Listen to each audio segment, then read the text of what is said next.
सुना, लेकिन उसमें जंगल में राजा रानी चल दिया घूमे करते।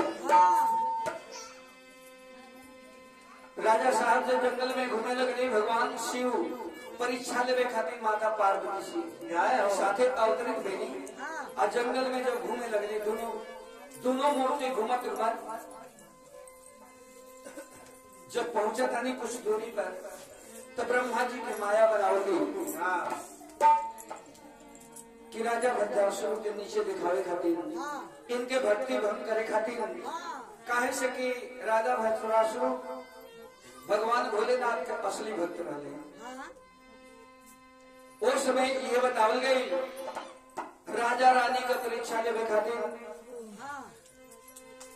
भगवान भोलेनाथ माता पार्वती जी के साथ जंगल में पहुंच गई। अब ब्राह्मण के रूप पकड़ के जब आगे बढ़ली, ब्राह्मणी और ब्राह्मण दूसरी जंगल में जाए खातिर, दूसरी गांव में जाए खातिर, भिक्षा मांगे खातिर, उस समय राजा सामने बना और रानी भी सामने बढ़ी। अजय ही सामने राजा रानी पढ़ने, तले ब्रह्मा जी बाघ का रूप आके बना के माता पार्वती जी के मार देना।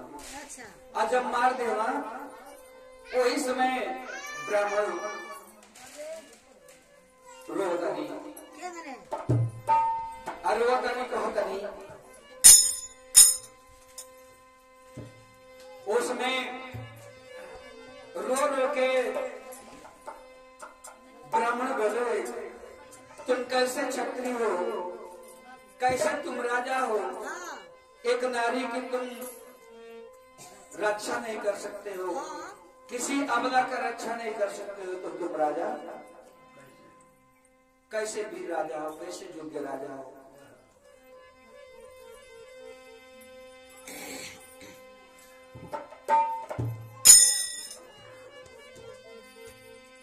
कहता नहीं कि रानी दुख सोची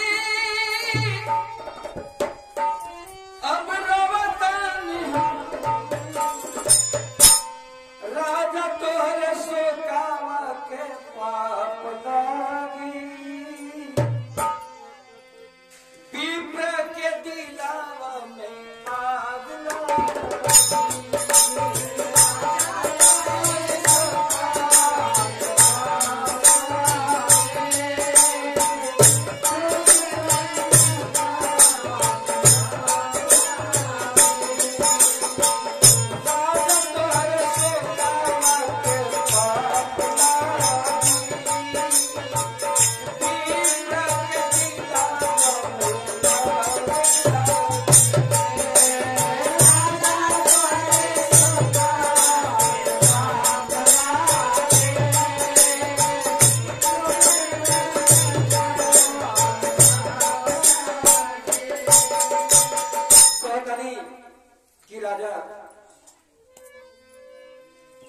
हम रोवतानी अपनी रानी खाती हूँ।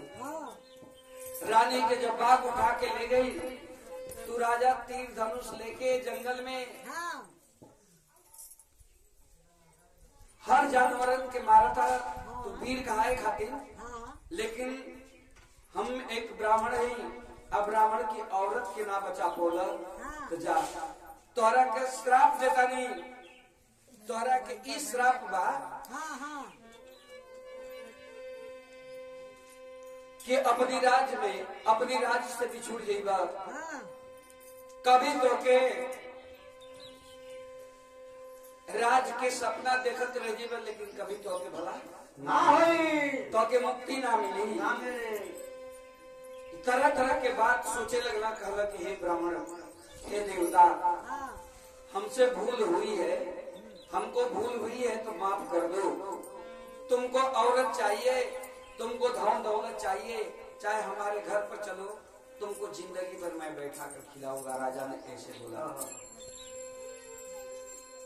कहे कि तुम इतना बड़ा बड़ा उपदेश दे रहे हो, तुम्हारा उपदेश तुम्हारा उपदेश ना के बराबर है। हाँ, स्वीकार नहीं किए। जब हमारा कोई उपकार ही नहीं किए तो तुम्हारे राजा बनने से क्या फायदा है? सही बात है। सोचे लगला। लेकिन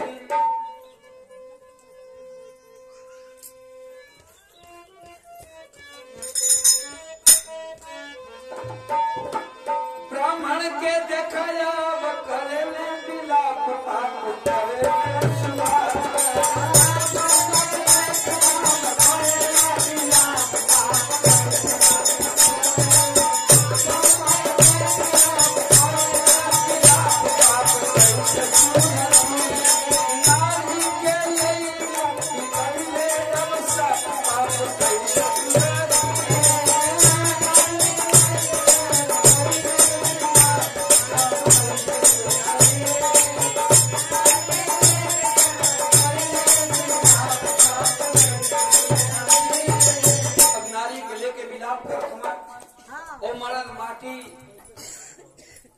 अब ये बात अब सोचत हमें शिव गुरु जो ब्राह्मण माता पार्वती जी ब्राह्मणी का रूप ले ली हमारी। अब ब्रह्मा जी बाघ बन के जब उनकी औरत के मार दिया ना तो वह माटी लेके शिव गुरु पार्वती का अघोरथ में जंगल में मठिया लेके ठठरिया लेके अघोरथ में आई बात कहे लगला के राजन अब मैं अपने औरत के बिना कैसे रहूंगा? तो ये बात के राजा के साक लग गई और जब साक लग गई तो राजा कहे लगला कि ब्राह्मण देवता मैं अपनी औरत को आपके श्रीमान गीता को अपने छोड़ कर नहीं जा रहा हूं। तुमको बनाएगी खिलाएगी और तुम्हारे साथ ये जीवन बिताएगी।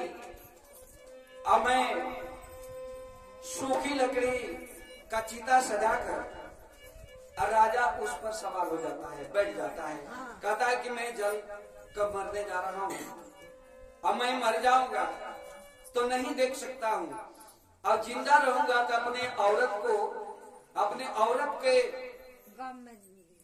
गम में रहूंगा। चाहे मुझे बहुत दुख होगा कि देख कर कि दूसरे पुरुष के पास है मेरी औरत, ये कह रहे हैं। और राजा चीता से लाकर उसी चीता पर बैठ जाते हैं। अब भगवान की आराधना करने लगे, शिव गुरु का पर नमः शिवाय के जाप करने लगे और नमः शिवाय जाप करके और चक्कर लगाने लगे। चक्कर लगाकर सोचे 5 चक्कर लगाकर मैं इस चिता पर बैठ जाऊंगा और अपने आग लगाकर स्वर्ग को प्राप्त करूंगा।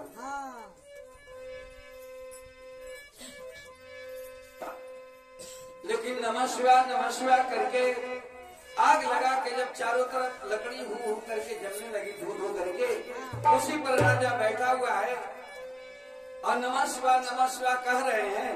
लेकिन नमः शिवाय जब कर रहे हैं तो सोचे शिव गुरु ये तो मेरा भक्त है, इतना बड़ा भक्त अपने शरीर को त्यागने जा रहा है, जलाने जा रहा है। तो भगवान ने अपना असली रूप बनाकर प्रकट हुए और चिता के सामने कहे कि अरे राजा, मैं शिव गुरु, मैं तुम्हारा परीक्षा ले रहा था कि वास्तव में तुम मेरे भक्त हो कि नहीं हो। तुम परीक्षा में पास हो गए। ऐसे कहना कि हम तो हई अवतारी, अरे हम तो हई अवतारी,